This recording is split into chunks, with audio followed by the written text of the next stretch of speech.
नमस्कार। खेत खजाना में आपका स्वागत है। आज 9 मार्च है और दिन है बुधवार। आज वीडियो बनाने में थोड़ी देरी हुई है, इसके लिए क्षमा प्रार्थी है। आज सरसों का बाजार काफ़ी तेज़ी के साथ कारोबार करता हुआ दिखाई दिया है और ग्वार के अंदर भी धीरे धीरे सुधार होना शुरू हुआ है। साथ ही कॉटन बाजार में भी हल्का सा सुधार देखने को मिल रहा है। विस्तार से चर्चा करेंगे। इससे पहले आपसे निवेदन कि आप इस चैनल को सब्सक्राइब कर लीजिए और सब्सक्राइब करने के साथ साथ बेल आइकॉन की घंटी जरूर दबाइए ताकि वीडियो अपलोड होते ही आप तक पहुंच सके। सरसों बाजार में आज प्लांटों की खरीद ने बाजार को बहुत ऊंचा किए रखा। प्लांटों ने, जैसे सलोनी का प्लांट है, उन्होंने आज 200 रुपये से अधिक का भाव बढ़ाया। हालांकि बाद में शाम को 100 रुपये का भाव कमज़ोर भी किया है, लेकिन एक बार भाव 7800 रुपये तक शमशाबाद का सलोनी का देखा गया और सुबह भाव था ये 7500 रुपये। इसी तरह से कोटा का भाव सुबह 7300 रुपये था और शाम को 7600 रुपये का स्तर देखने के बाद एक बार फिर 7700 का लेवल देखने के बाद फिर 7600 पर कारोबार कर रहा है। इसी तरह से थोड़ा सा जयपुर का बाजार भी सुधार के अंदर है, 125 रुपये, और भरतपुर भी आज 20-25 रुपये तेजी के साथ खुला है। दूसरी मंडियों में भी ठीक ठाक तेजी देखने को मिल रही है। जहां सूखा सरसों आ रहा है, यानी मॉइस्चर जिसके अंदर 3% से लेकर के 5 या 7% है, उस सरसों का भाव 7000 को टच कर रहा है। 6800, 6900, 7000 रुपये के आसपास उसको भाव मिल रहा है। लेकिन जिस सरसों के अंदर मॉइस्चर ज़्यादा है, जितना मॉइस्चर होगा भाव उतना ही कम होता हुआ चला जाएगा। तो आप अनुमान लगा सकते हैं कि जब 3 से 5% वाली सरसों का भाव 7000 है, तो इसके भाव की आज की स्थिति क्या है, मतलब भाव आज किस पोजीशन में है। पिछले साल की तुलना में आज का भाव अधिक है। जो इन दिनों पिछले साल भाव थे सरसों के, उससे काफ़ी अधिक है। हालांकि ये एमएसपी से आज भी करीब करीब 2000 नहीं तो 1800 रुपये जरूर ऊंचा चल रहा है। तो कुल मिलाकर के सरसों के बाजार में तेजी की ही संभावना है। जैसा मैं बार बार निवेदन कर रहा हूँ, भाव 6000 रुपये से नीचे आने की कोई गुंजाइश नहीं बची हुई है। इंटरनेशनल मार्केट बहुत तेज है, क्योंकि खाद्य तेलों का विश्व स्तर पर संकट बढ़ता हुआ दिखाई दे रहा है। हर किसी को बढ़ता हुआ संकट दिखाई दे रहा है।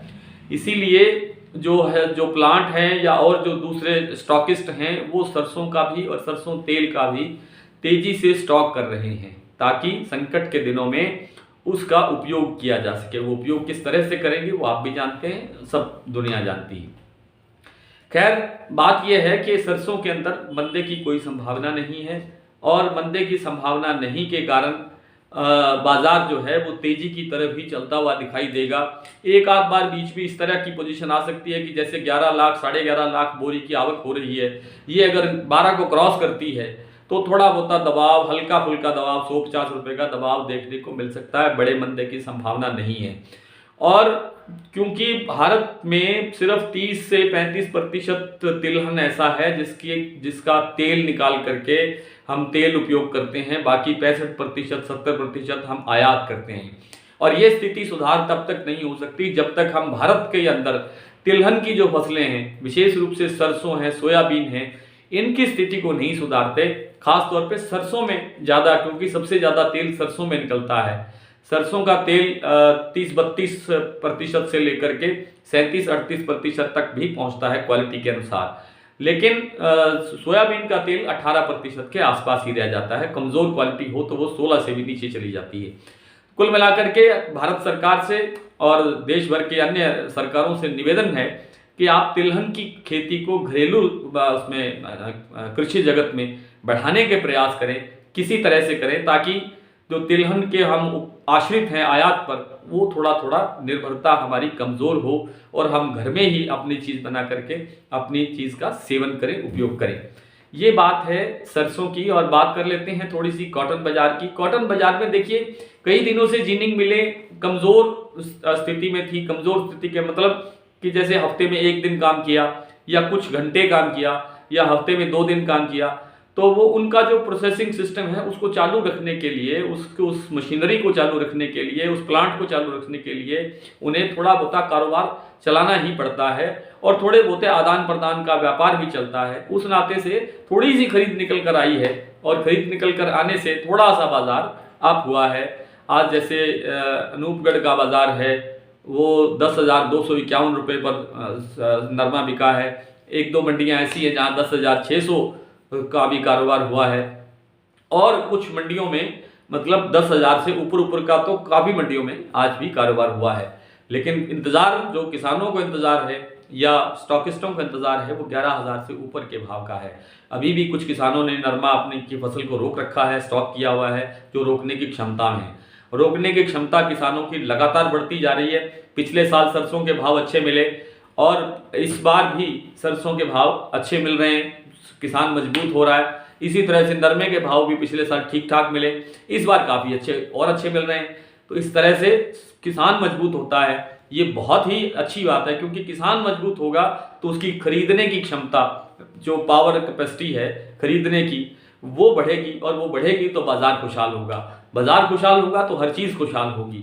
इस नाते से किसान की समृद्धि और किसान की जो आर्थिक ताकत है उसको मजबूत करने की ज़रूरत है। वो ऊंचे भाव से मिल सकती है, और जो तिलहन की खेती है उसको बढ़ा करके भी हम इसको ताकत को बढ़ा सकते हैं। थोड़ी सी बात ग्वार की कर लेते हैं। कल रात को ही अमेरिका ने एक बयान दिया कि हम रूस से तेल और गैस ये दोनों परचेज नहीं करेंगे। इसका अर्थ ये है कि अमेरिका को खुद के अपनी रिफाइनरीज को, खुद के अपने जो तेल कुएं हैं उनको उनकी मरम्मत करनी पड़ेगी, उनको ठीक ठाक उनकी क्षमता बढ़ानी पड़ेगी, उनका उत्पादन बढ़ाना पड़ेगा, तभी कारोबार चलेगा, उसके अलावा कारोबार नहीं चलेगा। और जब वहाँ पे संशोधन होगा, शोधन होगा, रिसर्च होगी, और जो दूसरे तेल कुओं का, रिफाइनरीज का इम्प्रूवमेंट होगा, सुधार होगा, तो भारतीय गम की और ज़रूरत पड़ेगी, और गम की ज़रूरत पड़ेगी तो ग्वार की भी ज़रूरत पड़ेगी। ग्वार और गम दोनों ही इस बार, अब मुझे भी अब ये उम्मीद जागने लगी है कि अब ग्वार और गम का कारोबार करने का समय आ गया है। अब ग्वार के भाव ऊंचे देखने का समय आ गया है। बहुत जल्दी ही एकदम एक्यूरेट समय बताना तो बहुत कठिन काम है, लेकिन ऐसे लग रहा है कि मार्च के एंड तक भाव कुछ और ठीक हो जाएंगे। जो हम बात 7,000 की करते थे मार्च में, वो हो सकता है कि वो 7,000 से थोड़ा बहुत आगे भी बढ़ जाए, और अप्रैल में और भाव में सुधार होने की गुंजाइश रहेगी। कुल मिलाकर के कुछ मंडियों के भाव देख लेते हैं। आज भरतपुर का भाव रहा, सरसों की बात कर रहा हूँ, 6,457, जयपुर 7200, बारामंडी 6600, सलोनी 7600 से 7700 इस समय है, मंदसौर 6521, खैरथल मंडी 6800, नोखा मंडी 6300, जोधपुर 6700, गंगानगर 6621, बूंदी 6400, सादुल शहर 6721, बीकानेर 6700, नोहर 6751, सुमेरपुर 6700, श्री विजयनगर 6822, कोटा 6400, दादरी 7000, सिरसा 6807, हिसार 6900, एलनाबाद 7031, टोंक 7150, उगलाना मंडी 6610, आदमपुर 6881, हापुड़ 6500 रुपये, कोलकाता 7500 रुपये, कानपुर 7200 रुपये। ये प्लांटों के भाव हैं, मतलब 42% के भाव हैं। निवई मंडी 7150 और अनूपगढ़ 6,992 रुपये में कारोबार हुआ है सरसों का। नरमा आज गंगानगर में बिका है 10,251, रायसिंह नगर में 10,334, गोलूवाला मंडी में 10,622, सिरसा में 10,150, संगरिया में 10,200, एलनाबाद में 10,162, कालावाली में 10,200, आदमपुर में 9,600 और अनूपगढ़ में 10,051। तो ये थे भाव। कल फिर इसी तरह से आपसे मुलाकात होगी, तब तक के लिए नमस्कार।